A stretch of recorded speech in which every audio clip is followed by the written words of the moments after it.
Hello viewers, আসসালামু আলাইকুম। তামান্না blog and মোরের আরও একটা নতুন ভিডিও দেখার জন্য আপনাদের সবাইকে ওয়েলকাম। আশা করি কাছে দূরে যেখান থেকে আমার ভিডিওটি দেখা শুরু করেছেন সকলেই ভালো আছেন। আলহামদুলিল্লাহ, আমিও আমার পরিবার সহ বেশ ভালোই আছি। আজকে সকালের কাজকর্ম দিয়ে ভিডিওটি শুরু করেছে। ভিডিওর শুরুতে দেখতে পাচ্ছেন যে বিছানার কী অবস্থা ছিল।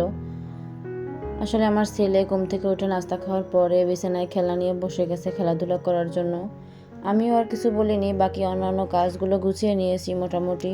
পরে যখন দেখেছি তার খেলা বন্ধ হয়ে গেছে তখন বিছানাটা গুছাতে এসেছি। তারা বাচ্চা মানুষ থাকলে কি করবে, ওদের যখন যা ইচ্ছে হয় তখনই তাই করে। এই রুমটাতেই আসলে আমার টিভিটা আছে, তাই আমার ছেলে আর কি খেলনা নিয়ে মাঝে মাঝে এরকম বিছানার ভিতরে বসে যায়, খেলাধুলা করে আর টিভি দেখে। কি করবে বাচ্চা মানুষ, একলা বাসার ভিতরে থাকলে তো কিছু তো একটা করতে হবে, করতে দিতে হয় আসলে ওরা যেটা চায়।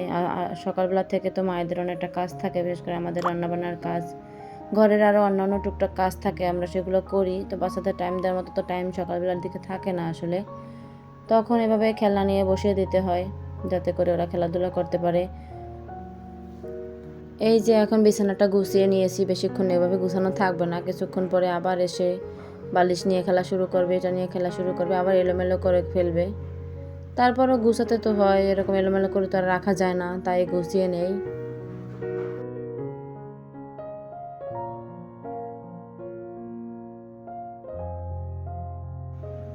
বিছানাটা গোছানো হয়ে গেছে, এখন এই যে সোফাটা একটু ঝেড়ে সোফার বালিশগুলো আবার ঠিক করে রাখবো। সকালবেলা ঘুম থেকে উঠে আসলে যদি ঘরটা গুছিয়ে নেওয়া যায় তাহলে একটু মনে হয় অনেকটা কাজ কমে গেছে। বিশেষ করে বিছানা বা অন্য কাজগুলো যদি একটু গুছানো থাকে তাহলে রান্নাবান্নার একটু প্রেশানিটা কম হয়, ধীরে সুস্থে রান্নাবান্না করা যায়, অন্যান্য কাজের চাপটা একটু কম থাকে। তাই চেষ্টা করি অনেক সময় সকালে ঘুম থেকে উঠে সকল কাজগুলো আগে গুছিয়ে নেওয়ার জন্য। সব সময় হয়ে ওঠে না, মাঝে মাঝে হয়, আবার মাঝে মাঝে হয় না। যখন যেভাবে পারি আর কি তখন সেভাবেই করে নিই। আবার কখনো কখনো রান্নার ফাঁকে ফাঁকে ঘরটা গুছিয়ে নেই। ঘরের প্রতিটা জিনিস প্রতিদিনই গুছিয়ে রাখি, তারপরও যে কেন এত এলোমেলো হয়, কোথা থেকে ময়লা আসে কিছুই বুঝতে পারি না। মাঝে মাঝে একদম খুবই বিরক্ত লাগে, একঘেয়েমি কাজ আসলে অনেক সময় করতে ভালোও লাগে না। আবার সংসারের এই কাজগুলোই আমাদের নিত্যদিনের সঙ্গী, এগুলো না করলে আবার ভালোও লাগে না। কি একটা অবস্থার মধ্যে পার করে দিনগুলো। এই যে ঘরটা গুছানো হয়ে গেছে, এখন এই যে রান্না করার জন্য চলে এসেছি। আজকে বরবটি আলু চিংড়ি মাছ দিয়ে ভাজি করব।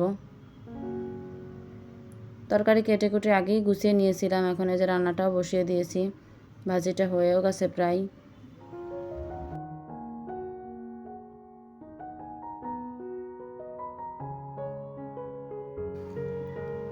গতকাল আমার হাজব্যান্ড একটা বেশ বড় সাইজের মুরগি নিয়ে এসেছিল, মুরগি না আসলে মোরগ ছিল সেটা। মোরগটা বেশ বড় সাইজের হওয়ায় কাটতে অনেকটা কষ্ট হয়ে গেছে, একেবারে নাজেহাল অবস্থা হয়েছিল। একা তো কাটতেই পারিনি, আমার হাজব্যান্ড সাথে সঙ্গ দিয়েছিল, দুজনে টানা হেঁচড়া করে আর কি কেটেছি। একজন টান দিয়ে ধরেছে আর একজন কেটেছে, এরকমের একটা অবস্থা। তারপরও দুজনে অবশেষে যুদ্ধ করার পরে কাটতে পেরেছি। এই যে তারই কিছু অংশ নিয়ে নিয়েছি আজকে রান্না করার জন্য, সেগুলোই রান্না করব।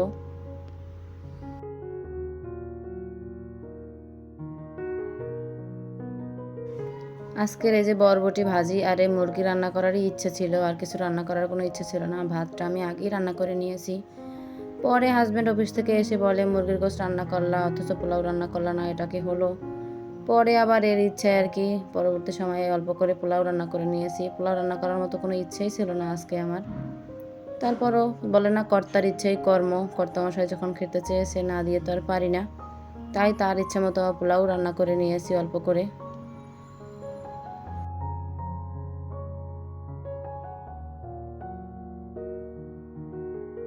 কথা বলতে বলতে ভিডিওর অনেকটা দূরেই চলে এসেছি, জানি না এই পর্যন্ত কেউ আমার ভিডিওর সাথে আছেন কি না।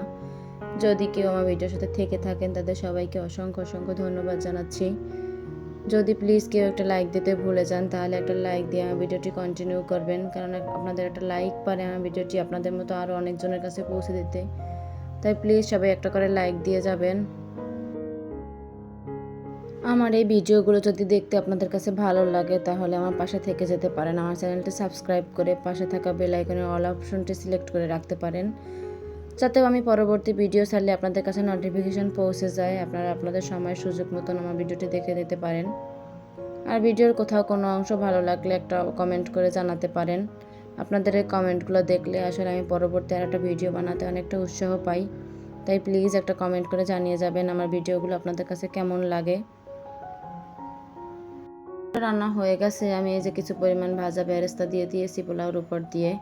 এদিকে আমার গোশটাও রান্না করা হয়ে গেছে। আজকের গোশের কালারটা দেখতে যেরকম সুন্দর হয়েছে, মাশাল্লাহ আলহামদুলিল্লাহ খেতেও অনেকটা মজা হয়েছিল। এই যে রান্না খাওয়া সব কিছুই কমপ্লিট। বিকেলের দিকে এই যে কিছু একটা আর্টিফিশিয়াল ফুল আমি ধুয়ে দিয়েছিলাম, শুকিয়ে নিয়েছি ওগুলো। এখন এই যে জায়গা মতন সেটও করে নিয়েছি।